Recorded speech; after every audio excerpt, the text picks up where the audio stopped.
Hi, my name is Miss Ruth Mudge, and I am here to give you a video on warm-ups for cello.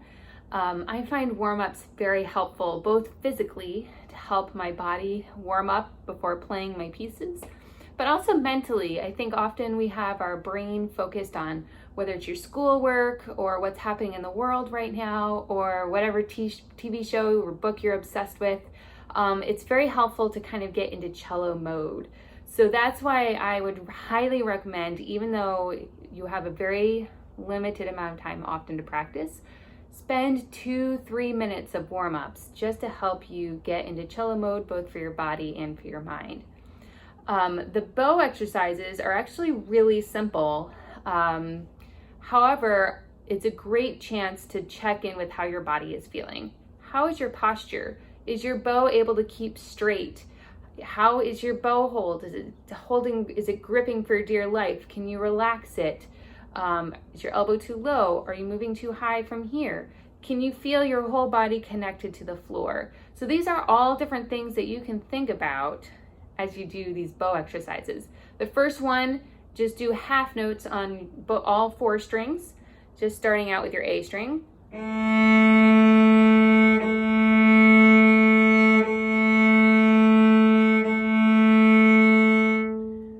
Make sure you use your whole bow. I know that often in orchestra we're using a very small amount, it feels like, or even for some of our pieces. So this is a great opportunity. Can I get all the way to the tip? Can my sound stay consistent? Then I move it a little faster with a few more turnarounds.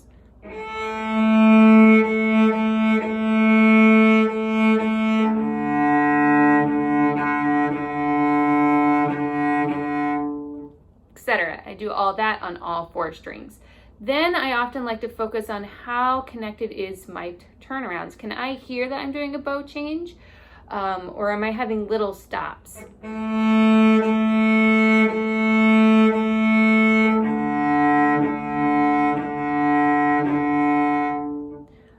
For me, that often makes sure that I'm really actually connected to my shoulders, since I feel a lot of my shoulder during that, as well as feeling relaxed here. Otherwise, if we do just straight motions, we can often end up with a little gap or you can hear little hiccups.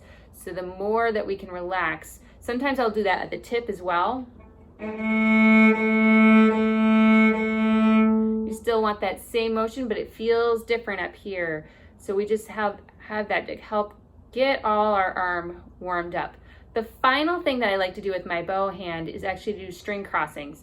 So this is a motion that you really want to happen between your index finger, your pinky, and your thumb. So it's a little bit of a rocking motion, and then it also engages a little bit of your wrist and your forearm. You don't want to use a lot of full arm motion. It really is just keeping everything small. And then you want to be as close to in between these 2 strings as possible. So almost as if you're playing a double stop. And then what you want to do is do it on a slur.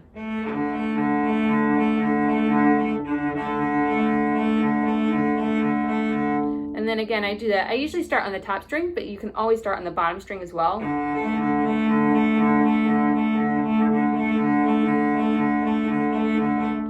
We want to see if we can keep it as smooth as possible, because we do a lot of stuff like that in orchestra. So that really helps pay attention to those little different things. So those are the warm-ups that I do for my right arm.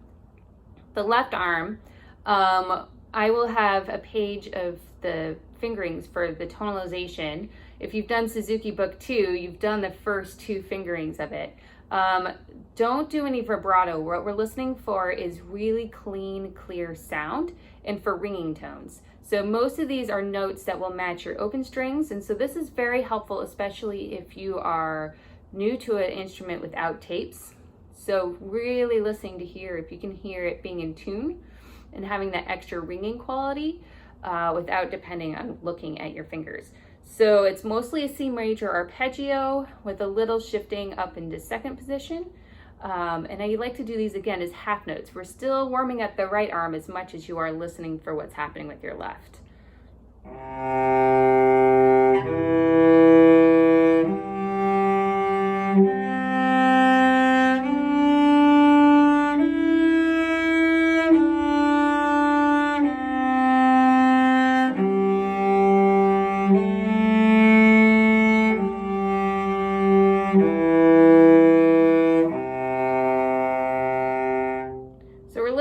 good tone quality.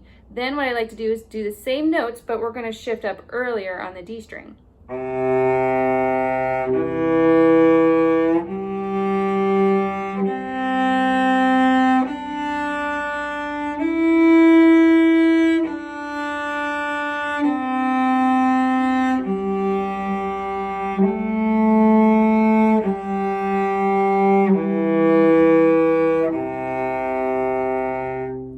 Then I do the same idea, but now this time I'm going to do almost all of it on the D string, going up past 4th position into 6th or 7th.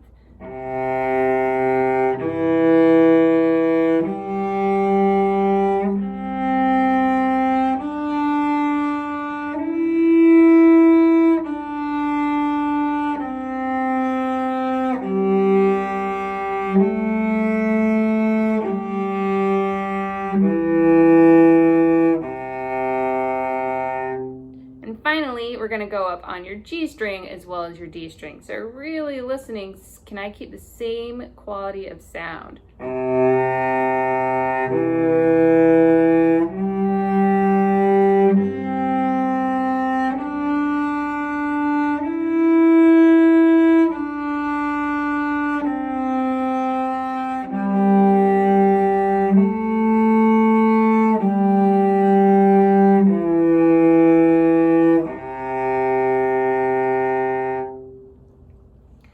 Doing things without vibrato in both tonalizations and even scales really help us pay attention to the intonation and our quality of tone.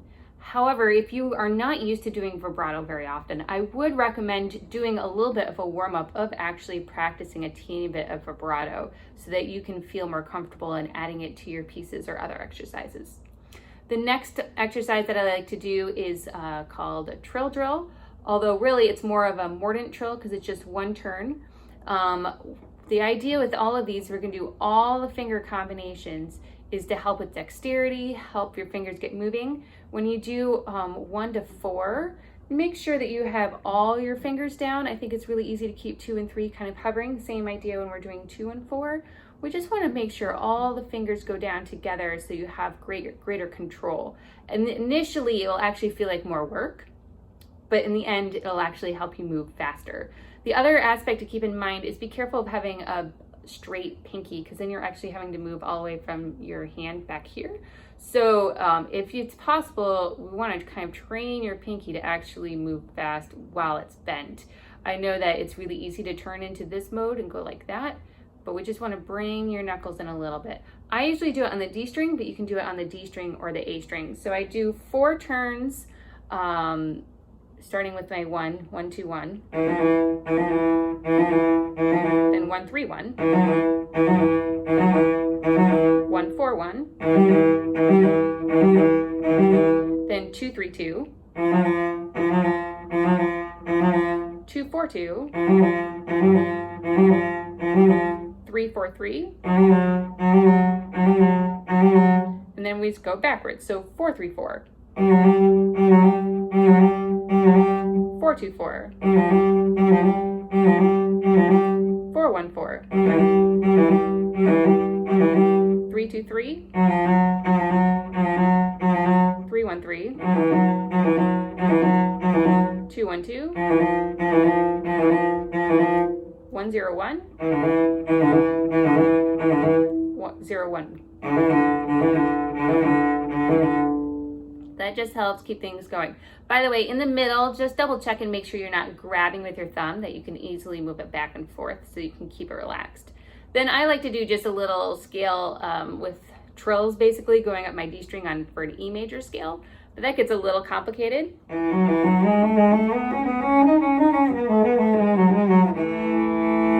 then just making sure that I arrive back in tune. The final thing that I like to do is octave shifts. We're going to start with the octaves first, and then I'll give 2 opportunities for those of you who do not feel as comfortable shifting up so high. So I'll give some couple other options. There are lots of different possibilities with doing octave shifts. This is to get this part of your arm moving. So we just did a lot of the small motions, and we're going to do some of the bigger motions. You can do any finger combination. You can do a 1-to-1, you can do a 1-to-2, you can do a 2-to-3, you can stay on the same finger, you can change your bow each time, you can do slurs. The only thing is don't land on a 4. You can start with a 4, but don't finish on a 4, because we just really don't use our 4th finger very much up here. That makes things a little bit more complicated. So I'm going to give an example of going from a 2 to a 3 on a slur, and I usually start on the C.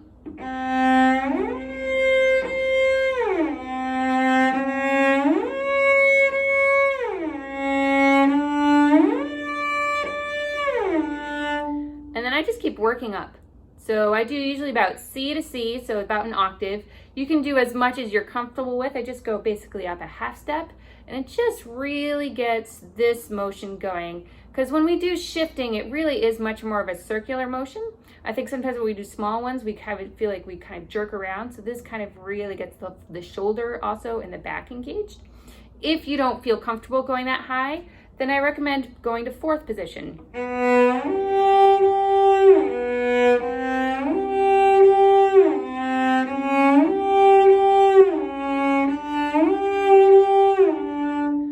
Even that feels like too much for some of you who are freshmen or you just really don't like shifting, try just going to your E with a 4.